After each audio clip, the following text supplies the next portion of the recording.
So, theme of the video today is how we're going to look at teams that have had a lot of success in the 2010s and have either had to rebuild or retool their teams since then.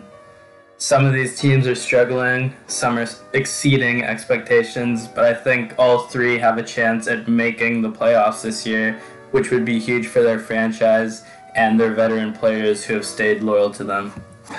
I'll start off with the Penguins because I think they have the best chance of making the playoffs and going to give up on this team's core until they're bottom dwellers in the league. Technically, they didn't make the playoffs last year because they weren't a top 16 seeded team, but a lot of people consider it that best 3 out of 5 qualifier to actually get to the round of 16 in the playoffs as well. So tomatoes to tomatoes, I guess. This team has really struggled in a lot of areas to start off the season.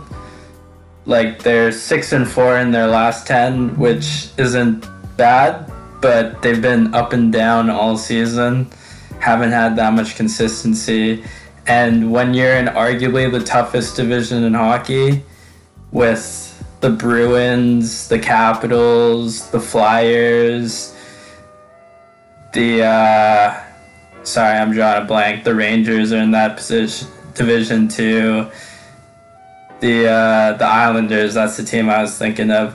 All those teams will be gunning for playoff positions, and they think they're playoff teams. So it's definitely not an easy division to make the playoffs in. Their goals for per game is middle of the pack at 2.94%. Goals against per game is 5th worst at 3.33 against. And because of their goaltending, Yari and DeSmith have not been that good for them recently. They both have a save percentage under 900, and the Penguins as a team are bottom 5 in team save percentage.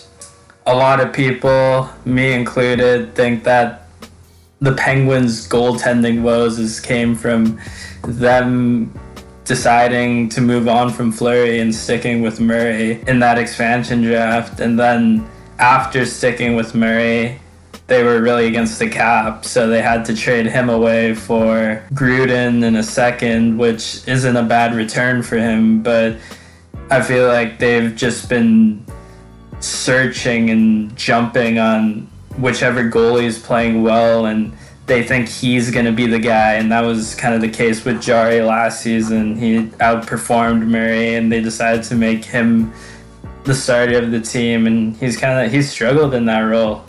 First couple weeks of the season, it looked like he couldn't save a beach ball. But to be fair, he has been playing better lately, but this team, they need to get their goaltending figured out quickly. They also need to get more shots on net, especially if they're giving up as many goals as they are.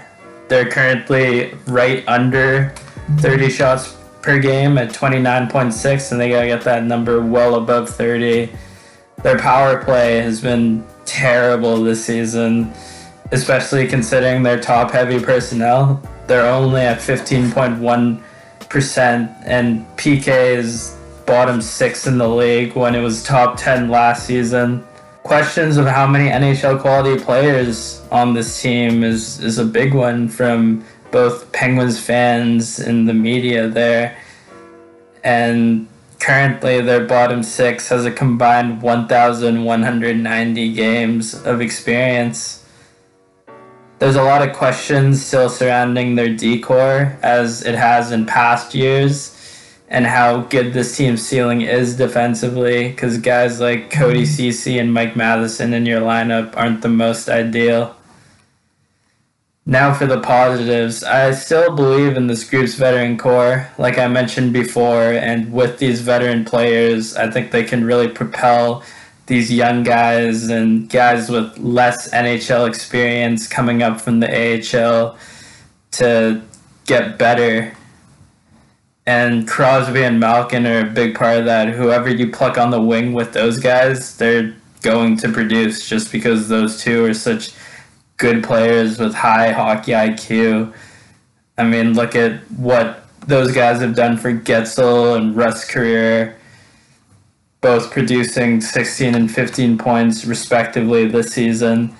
And speaking of Malkin, he's been playing better in recent weeks. He looked like he wasn't ready with the shortened training camp and no preseason first couple weeks of the season. And it looked like he was really dogging it with little to no effort out there, but he's definitely started to pick up his play. Zucker and McCann, two guys that you can plug and play in your top six, especially Zucker, who's usually on that second line with Malkin, are injured at the moment, and Dumoulin is one of their better defensemen, and he's injured at the moment as well. Letang, he's been playing better lately. He's playing more up to par to his big contract. Sadly, he's got a no-trade clause. I know that could be a potential move that Penguins fans have thought of, but it would be pretty tough to move him. If they can get better goaltending, which I mentioned they have a bit lately, and can score to their potential, especially on the power play, I think they can string some games together. But with this shortened 56-game season, they're going to have to turn things around sooner than later. But they are still fifth in the division with 10 wins in 18 games, so they're still right there in the hunt. And with Panarin missing time for the Rangers and the Islanders probably playing better than they really are right now, I think that fourth seed in that division is still very up for grabs. Now, this team has been going through a lot of trade rumors recently. Crosby, Malkin have been big names that have been mentioned, and I don't think this team is ever going to move Crosby unless he wants to get moved. And Malkin, he would have been a great trade asset a couple years ago, but now I don't think you're going to get a win-now piece for him. I think you're going to get young players and picks back for a guy like that. And does this team want to go through a rebuild, especially if they're most likely going to keep Crosby and Letang? I don't know. But with the Burke and Hextall era coming into fruition, I think that's a good thing for this team, getting new blood in there and having no allegiance to the cup-winning players. They'll tell it how it is. They'll play the guys that they want to play. They'll sit the guys that they want to sit. And I think they'll make the necessary moves to help this team out. Jim Rutherford, obviously, was a great GM for this team. Built their cup contenders, but I don't think he'd be willing to make the moves that probably Hextall and Burke are going to make. So we'll see what happens. Next team I'm going to talk about are the Chicago Blackhawks, best goal horn in the league, undoubtedly. And last year, this team was actually able to make the 16-team qualifier, but they were the 13th seed, so the very last seed in that qualifier, and they were able to knock off the 5th seeded Edmonton Oilers. And at that point, I'm sure we were all thinking, like, oh, are the Blackhawks going to make a run again? Because we've seen this story before, and unfortunately, they got matched up with a tough Vegas team in the next round. But this season, they've been playing great. Like, there's not too many negatives I can say about this team, except for how much money that they've got tied up in their IR right now. Spending a combined $27 million, a little bit over that, on their injured reserve players, with Taves and Seabrook being the biggest deals. And unfortunately, I don't think Seabrook's ever going to be the same defenseman he once was, with all of the back surgeries he's had to have past couple of seasons, and I could see a potential buyout coming in the future from that. So why has this team been playing so great lately? Well, they're 8-2 in their last 10 without Taves and Dak, and they are currently 3rd in their division with 21 points. if the Stars, Predators, and Jackets keep struggling, playoffs for this team could very well be a possibility. And probably the biggest reason for that is Kane playing like a hard candidate, where he's got 31 points in 21 games and is currently third in the NHL scoring race. Goaltending has been awesome for this team this season.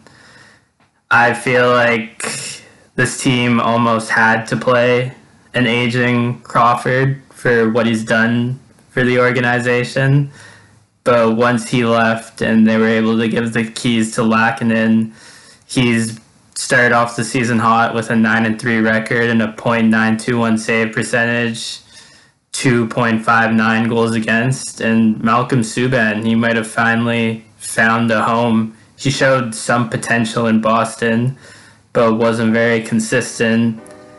And in a small sample size this season, he's kind of had his coming out party with a .930 save percentage and 2.13 goals against average.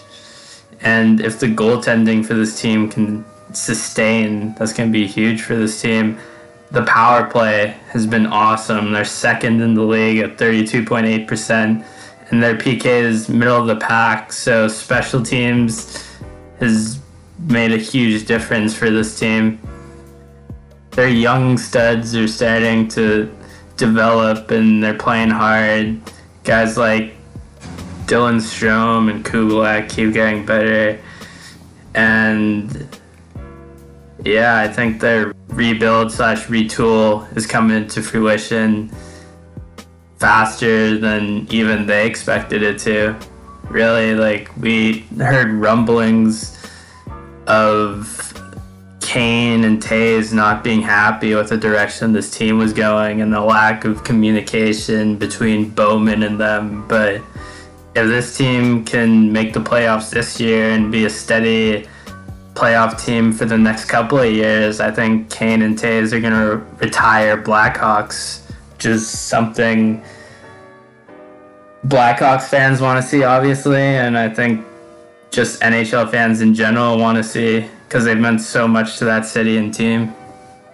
And the last team I'll be talking about today are the Kings, who started off pretty rocky, but of late have been playing great hockey, and nobody really expected this team to be a potential threat, being bottom dwellers the past couple of years, being in a rebuild mode. But I think that rebuild mode might be coming sooner than a lot of fans think. This is a team that's missed the playoffs the last 2 seasons, and they were third in the West currently, and they've won 6 in a row. They're 11th in goals for at 3.06, only a year removed from having the second worst goals for the season prior. And they were decent defensively last year, being middle of the pack in goals against, but are top 10 this year at 2.67 goals against per game. Being a team with a negative 0.46 goal differential last season and turning that into a positive differential of half a goal per game is making all the difference for this team right now. Their special teams have been spectacular considering where they were last season. They're top 10 in both power play percentage and PK, which they were bottom feeders in both last season. So yeah, they're young guys. They keep getting better. I really like Velarde and Kemp on their second line, and they have Turcotte coming up, who I think is also going to be a solid piece for them for years to come. And the resurgence of Dustin Brown has been real. 17 points in 18 games this season, 11 goals as well. I feel like for a guy that got his captaincy stripped away from him, he's taken that really well, and he's matured since then and kind of knows what's best for this team now, and that's him being productive and gritty and tough to play against. Kopitar is still one of the most consistent players in the game. We all know this. Jeff Carter, He might be one of the slowest players in the game at the moment, but he's still got good hands and great hockey IQ, and is still a big guy that the opposition needs to worry about every night. Drew Doughty is still awesome. I feel people have forgotten about how good he was because of the Kings' struggles in recent years. I think they need more offense from their other defensemen, because it's Doughty with 15 points in 18 games, then Michael Anderson with 4, Curtis McDermott with 3 points, and so on. So some more offense from their D-core could really help this team out. And speaking of more offense from their defensemen, rumors have been swirling that Rob Blake and company are looking for a left-handed defenseman who's under 25, who can be dynamic for them and can really help this team out. This, of course, is speculation and comes from Darren Dreger, who typically reports trade scenarios he'd like to see happen, like Crosby to the Avalanche. It helps that they're in probably one of the weaker divisions, where if everything pans out the way it should, the top 3 is probably Knights, Blues, and Avalanche, and that 4th spot is up for grabs. I think the Coyotes are really gunning for that spot, but their organization's kind of been the epitome of inconsistency, so I don't know, man. I kind of like the Kings' chances of grabbing that 4 seed. And Cal Peterson has been great for this team, too. In 9 games, he's got a 4-4-1 record with a .931 save percentage and a 2.38 goals against. And I think this is the first time we've seen with this Kings goaltending core since they had Martin Jones as their backup that they finally have another goalie that can take the pressure off him quick. And I think they're going to continue to split time the rest of the season. Cal's played 10 games so far, Quick's played 9, and whoever's the hottest for the playoffs, if they make it that far, they're going to get the start.